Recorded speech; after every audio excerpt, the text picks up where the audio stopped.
Hello, welcome to a quick introduction of how to set up the Viewergames arcade and how to use it. The very first thing you need is the Twitch extension on your Twitch channel, because that is the way your viewers will be interacting and joining and basically playing the game. So what you do is you go to your creator dashboard, and on your creator dashboard you go onto the extensions options, and then you will end up on the discovery page for the Twitch extensions. And the easiest and fastest way is just to do a quick search for the Viewergames. And there we have it. There we have the Viewergames arcade, which is exactly what we want. And all we have to do is to hit the install button. Well, almost. If you haven't downloaded the game on Steam yet and you have no idea where to find it, you can hit the configure page or the configure button. And the configure page will give you a direct link to the Steam page where you can download the game, the actual game, for free. It doesn't cost you anything.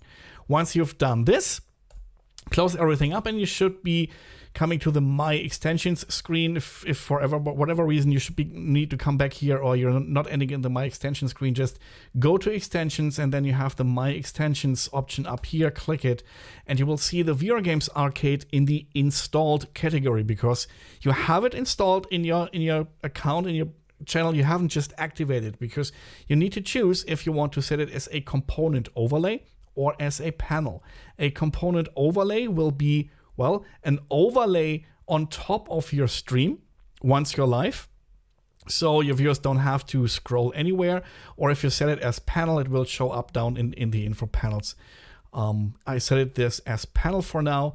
It asks for a little bit of a permission to see things, to be able to do the things it wants to do. And if you're fine with this, hit the authorize button, and that's it. Click on done and the extension is activated and ready to use on your channel. Again, if you've set this as a component overlay extension, it will only show up when you are live.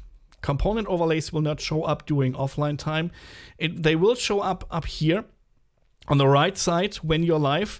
If it doesn't directly show up, there will be a small button that says Viewergames Arcade. Your viewers can click this and then the actual extension will be shown. Here, as said, I'll just have it as a panel, and the panel tells me unable to reach the game, which is absolutely correct because we haven't started it yet. So let's hop into Steam. And again, if you haven't, just download the game. Either follow the link from the extension configuration page or just search for Viewergames Arcade on the Steam store. It's completely free. And let's run this. So the first thing the game tells you, this is very, very early alpha. So lots of stuff is missing. Lots of stuff might be broken. If you find anything that's not completely working, or if you're missing any features, if you want to see stuff added, just let us know. Join our Discord or send us a homing pigeon or tweet us on Twitter, whatever. Just let us know and we'll see what we can do about this. This is the Connect with Twitch screen, because the game needs a connection to your Twitch account. So it knows on which channel it's running, it knows which channel is yours, and it needs some permissions to create the channel point redemption options, because you do not have to create them on your own. The game will create the channel point redemption options for you. It will take care of all that. If you don't want to connect with Twitch yet, you just want to give this a try, you can click the test without authentication. You can try out the whole game, no limits, offline, without telling anyone who you are or without sending any data. And if you're then fine, if you say, yeah, okay, this is something I'd like to play this on my stream with my viewers, go ahead, click the Connect with Twitch button. And again, it asks for a few permissions that it needs to create the channel point redemptions and to do some other stuff. We will be going in depth a bit more about what each of these permissions do, what they mean, and why we need them, either in a separate video, or maybe we just describe them on our webpage. So if you're fine with this, again, hit the authorize button and you should see something like this. That worked. You can now close this tab window. I will do this and hop back into the game. It will tell me we're successfully connected with my Twitch channel. Continue to the main menu. These options should be pretty much self-explanatory. How many laps you want, how many drivers. Any drivers beyond this will be put in a queue and will be automatically added on the next round, on the next race. So, yeah. Car respawning when a car explodes or falls into the water. Where do you want to respawn? Not at all at the start-finish line or at the last waypoint. And if a car tips over, it's on its roof. Do you want it to turn over or do you want it to take damage so it eventually explodes? Then down here on the blue cog icon, we got some general settings. This is for the bits. Here you can choose how many bits are needed for the bit options, and please know that the bits options are all purely cosmetic. None of the options that are available for bits have any effect on the actual game. They are all purely cosmetic, and all they affect is how things look, or maybe if a firework is triggered. Well, that just looks pretty neat and nice.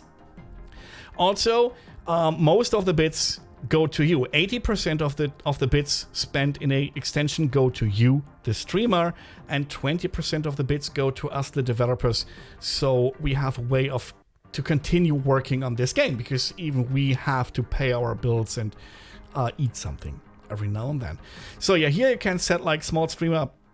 There will be very, very low bit amounts needed, and you can set it up to ultimate superstar streamer, where there's a ridiculous amount of bits required, but you can change this to whatever you like.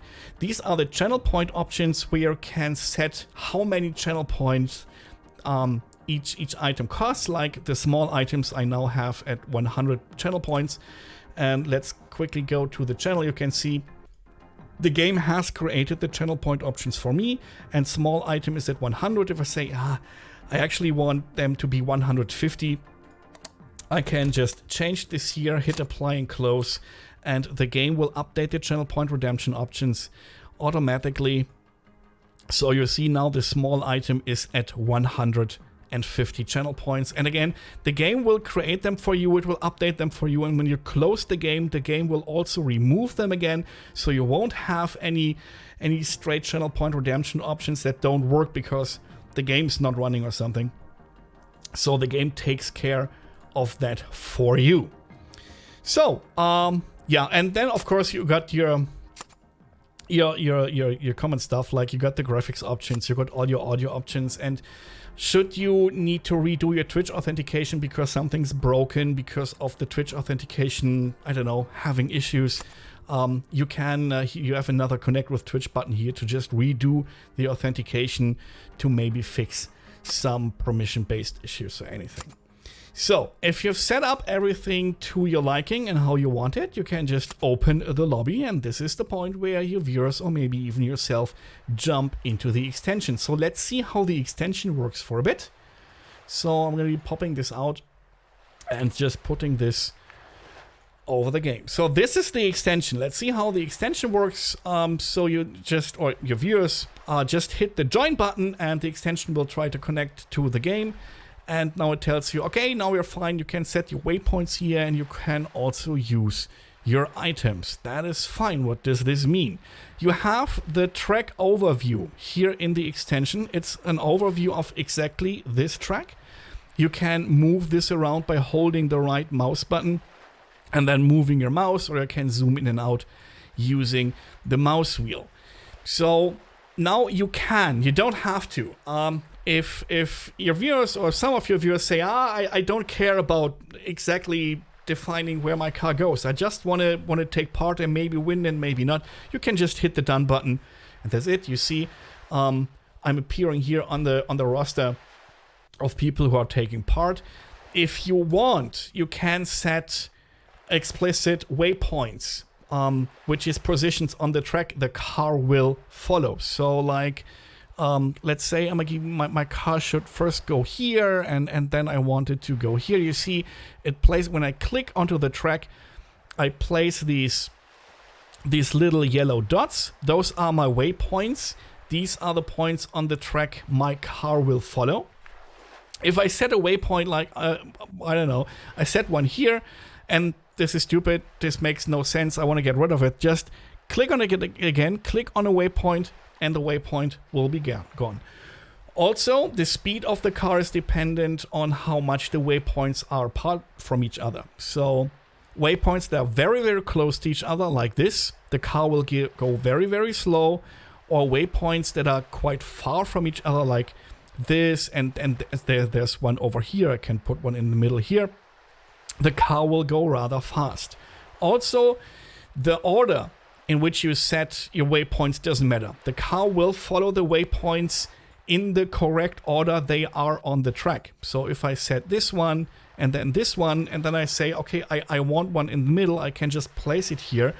And the car will know that after this waypoint comes first this one and then this. So this is all good and clear. You don't have to take care about the order in which you set your waypoints.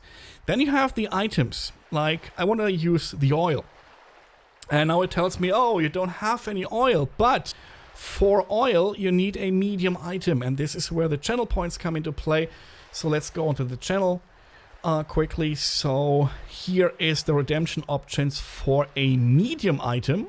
So let me redeem a medium item. Wonderful. And the extension immediately shows me, okay, now I got one medium item that I can use. So when I now click the oil, instead of telling me I don't have it, the oil gets selected and I can click on a waypoint where I want to use this item. Let's take this one.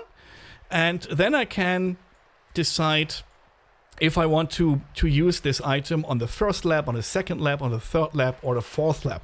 For now, I want to do this on the very first lap, and everything is cool. And once I'm done, once I'm happy with my waypoints, I'm happy with the items I want to use, there's one more thing I can do. I can customize my actual car. I can customize my loadout. So click on the car down here, and you get to the loadout selection screen where you can select several cars. Let's pick the truck, because why not?